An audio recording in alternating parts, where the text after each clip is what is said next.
को लेकर आपके क्या प्लान्स हैं? क्योंकि जैसे मैंने पिछले हफ्ते पढ़ा कि आपने नवोदय विद्यालय अभी कोई सैंक्शन हुआ है, तो कोई बड़े केंद्रीय विद्यालय जो हुआ है, तो इस तरह के गुना के लिए, गुना संसदीय क्षेत्र के लिए, अशोकनगर, शिवपुरी, गुना के लिए संपूर्ण नक्शा मिलिंद जी मैंने बनाया है, जो मेरी आदत है।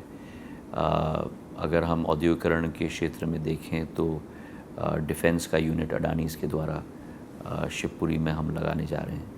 वो करीब 2,500 करोड़ रुपए का निवेश होगा, जहाँ प्रोपेलेंट की मैन्युफैक्चरिंग होगी। वहीं एक मेरी क्षेत्र में मेरी 2,000 बहनें हैं जो बहुत सुंदर और ज़बरदस्त क्षमता के आधार पर जैकेट्स बनाती हैं। तो उनके लिए एक CSR इनिशिएटिव, उनके आधुनिकीकरण के लिए और मार्केटिंग और प्रोसेसिंग के लिए हम लोग वहाँ लगाने जा रहे हैं। गुना में एक सीमेंट प्रोसेसिंग प्लांट 1,500 करोड़ का अडानी समूह के द्वारा लगाया जा रहा है।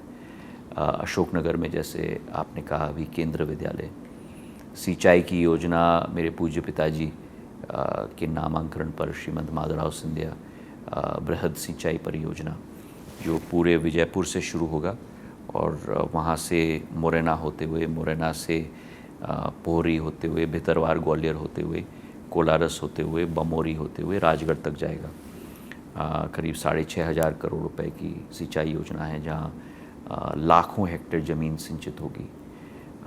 उसी के साथ शहरी क्षेत्र के विकास के लिए पानी की योजना, मेरी विचारधारा है कि 2050 की पानी की क्षमता शिवपुरी और गुना और अशोकनगर के हमारे सभी शहरों में हमें मिलनी चाहिए।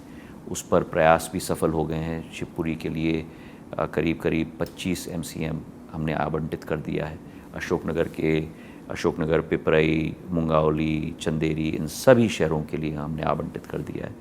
सुअर लाइन की योजना मैं चलवा रहा हूँ।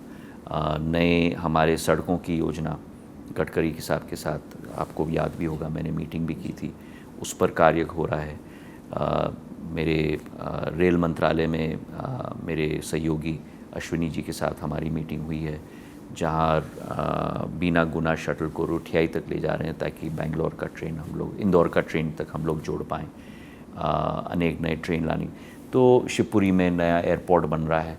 तो बड़ी विस्तृत मेरी योजना है, जो मेरी सदैव कार्य की प्रणाली होती है कि मैं राजनीति में नहीं हूँ, मैं जनसेवक हूँ। और मेरे पिताजी का, मेरी आजी अम्मा का यही विचारधारा था कि विकास और प्रगति हमारा मूल मंत्र होना चाहिए, उसी पर मैं चलता हूँ। आपने माधवराव जी का जिक्र किया तो मुझे याद आया कि उसी के साथ मैं ये भी कहना चाहता हूँ, ग्वालियर की विकास और प्रगति भी। ग्वालियर में एलिवेटेड रोड बन रहा है, जैसे दिल्ली के फ्लाईओवर्स बन रहे हैं, ये बदरपुर फ्लाईओवर की तरह बन रहा है, जो ग्वालियर के नक्शा को ही बदल देगा।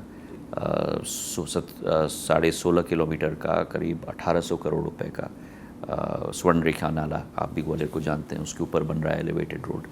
एयरपोर्ट बन गया 700 करोड़ का रिकॉर्ड टाइम में। रेलवे स्टेशन अश्विनी जी के साथ मैं बना रहा हूँ, 8 महीने में तैयार हो जाएगा। ISBT टर्मिनस तैयार हो चुका है। नया इंटरनेशनल 300 करोड़ का क्रिकेट स्टेडियम हम लोगों ने बन के तैयार हो गया। पहला वनडे इंटरनेशनल मैच भी, T20 मैच भी हमने वहाँ होस्ट किया है।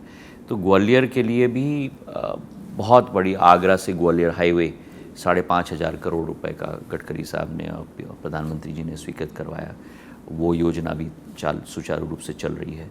तो ग्वालियर के लिए भी हो, भिंड के लिए हो, मुरैना के लिए हो, गुना, अशोकनगर, शिवपुरी के लिए हो, वही मेरी एक, मैं तो मानता हूँ कि मेरा एक कार्य नहीं, मेरा तो धर्म है।